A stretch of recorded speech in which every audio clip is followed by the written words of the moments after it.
علاوہ جی وہ government college میں ان کی تقرری ہوئی تھی. گورنمنٹ کالج میں وہ مطلب ایز اے پروفیسر کام کرتے تھے، جو 10 مئی 1910 میں وہاں پر کام کرتے تھے، یعنی حاضر سروس تھے. پروفیسر کے عہدے سے انہوں نے کب استعفیٰ دیا، یعنی کہ پروفیسر کے عہدے سے انہوں نے استعفیٰ کب دیا تھا؟ انہوں نے 31 دسمبر 1910 میں اس طرح سے استعفیٰ دے دیا تھا. علامہ اقبال کس تنظیم کے جنرل سیکرٹری منتخب ہوئے تھے؟ انجمن حمایت اسلام کے جو ہے سیکرٹری، بطور جنرل سیکرٹری آپ کو منتخب کیا گیا تھا. اس کے بعد جی یہ آپ کا سیاسی کریئر ہے. اب اورینٹل فیکلٹی کے ڈین کب بنے تھے؟ اورینٹل فیکلٹی کے ڈین جی آپ 1919 میں بنے تھے. اس کے بعد جی آپ کا بہت امپورٹنٹ آپ کی زندگی کی جو اچیومنٹ تھی وہ تھی سر کا خطاب آپ کو کب ملا اور کس نے دیا؟ آپ کو جی کنگ جارج پنجم یعنی کہ کنگ جارج ففتھ نے 1922 میں سر کا خطاب سے آپ کو نوازا. اس کے علاوہ جی اب ہم بات کرتے ہیں 1922 تک کس مقام پر رہائش رکھی، یعنی کہ 1922 تک علامہ اقبال کہاں رہتے رہے؟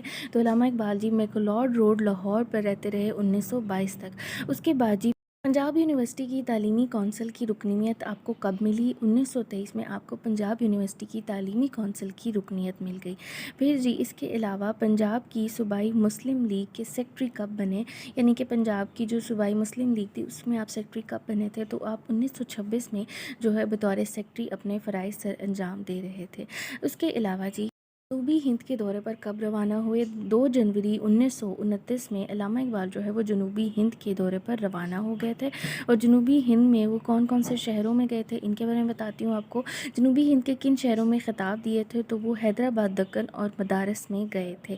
ٹھیک ہے جی. اور یہاں پر بہت امپورٹنٹ ان کی ایک چیز تھی جو خطبہ الہ آباد. خطبہ الہ آباد جو ہے وہ بھی ان کی زندگی کا بہت امپورٹنٹ ٹرننگ پوائنٹ تھا.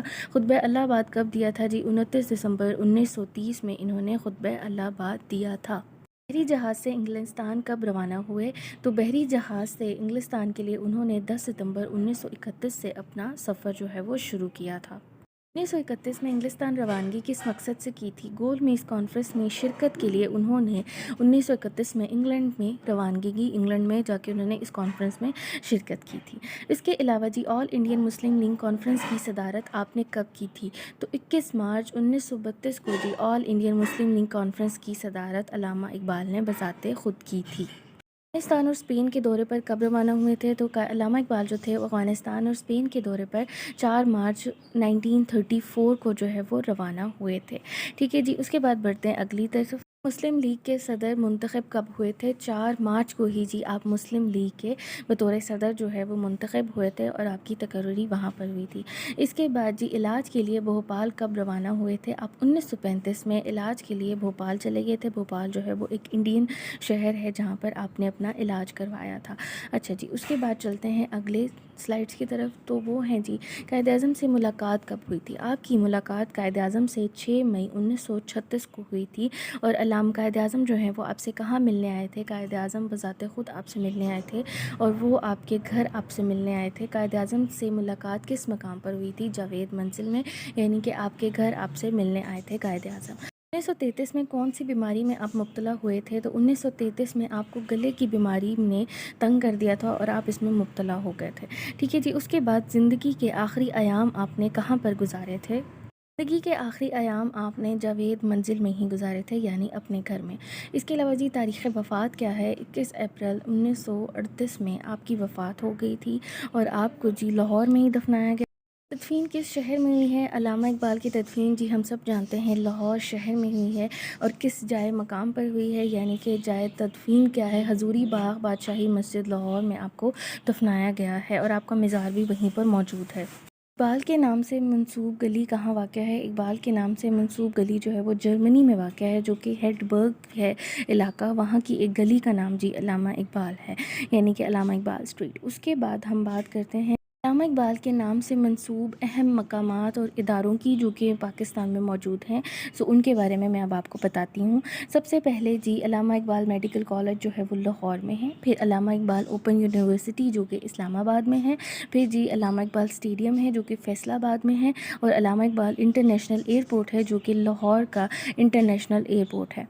جی کراچی کی ایک شاعرہ ہے گلشن اقبال جو کہ کراچی میں موجود ہیں. پھر جی علامہ اقبال ٹاؤن بھی لاہور میں موجود ہے. علامہ اقبال لائبریری آف کشمیر یعنی کہ کشمیر میں ایک لائبریری ہے جو کہ علامہ اقبال کے نام سے منسوب ہے. پھر جی علامہ اقبال ہال علی گڑھ مسلم یونیورسٹی بھی جو ہے وہ پاکستان میں موجود ہے. علامہ اقبال اپنا روحانی استاد کس کو مانتے تھے؟ مولانا رومی کو اپنا روحانی استاد مانتے تھے. جی علامہ اقبال کو ملنے والے چند اہم القابات اور خطابات. تو شاعر مشرق ہم سب جانتے ہیں، ان کو کہا جاتا ہے مفکر پاکستان کیونکہ انہوں نے دو قومی نظریہ دیا تھا. اس کے علاوہ جی حکیم علائد اور مصور پاکستان یعنی کہ پاکستان کی جو پکچر تھی وہ انہوں نے ہی پیش کی تھی، سو ان کو یہ القابات بھی دیے گئے تھے. پھر جی بات کرتے ہیں علامہ اقبال کی چند اہم تصانیف کے بارے میں. علامہ اقبال کی پہلی تصانیف جو تھی وہ علم اقتصاد تھی اور یہ نثر میں لکھی گئی تھی 1903 میں. پھر جی آپ نے فارسی شاعری شروع کی تھی. سب سے پہلے آپ نے لکھا تھا اسرار خودی 1915 میں. پھر جی رموز خودی 1917 میں. پیام مشرق 1923 میں. زبور انجم آپ نے لکھا تھا 1927 میں. جاوید نامہ آپ نے لکھا تھا 1932. پھر جی آپ نے لکھا تھا ارغمان حجاز 1938 میں یعنی کہ 1938 میں. اس کے بعد جی اردو شاعری کی طرف چلتے ہیں. اردو شاعری میں آپ کی 3 اہم تصنیف ہیں جو کہ جی بانگ درا ہے 1924 میں آپ نے اس کو لکھا تھا. اس کے علاوہ جی بال جبرائیل ہے 1935 میں. پھر ضرب کلیم ہے 1936 میں. اس کے علاوہ جی آپ کی کچھ انگریزی تصانیف بھی ہیں. سب سے پہلی جو آپ نے انگریزی تصانیف لکھی تھی وہ تھی جی the development of metaphysics in Persia. پھر آپ نے لکھی جی the reconstruction of religious thought in Islam. یہ آپ کی 2 انگریزی تصانیف ہیں. اس کے علاوہ جی علامہ اقبال جو ہیں انہوں نے بچوں کے لیے بہت اچھی اور خوبصورت نظمیں لکھی ہیں، جن میں سے چند مشہور نظمیں میں یہاں پر آپ کو بتاتی ہوں. سب سے پہلے جی بچے کی دعا یعنی کہ لب پہ آتی ہے. پھر اس کے بعد جی ایک مکڑی اور مکھی. پھر جی ماں کا خواب، ہمدردی، ایک پہاڑ اور گل لہری کے علاوہ جی ایک گائے اور بکری. یہ تھی جی مشہور چند نظمیں جن کو میں نے یہاں پر شامل کیا.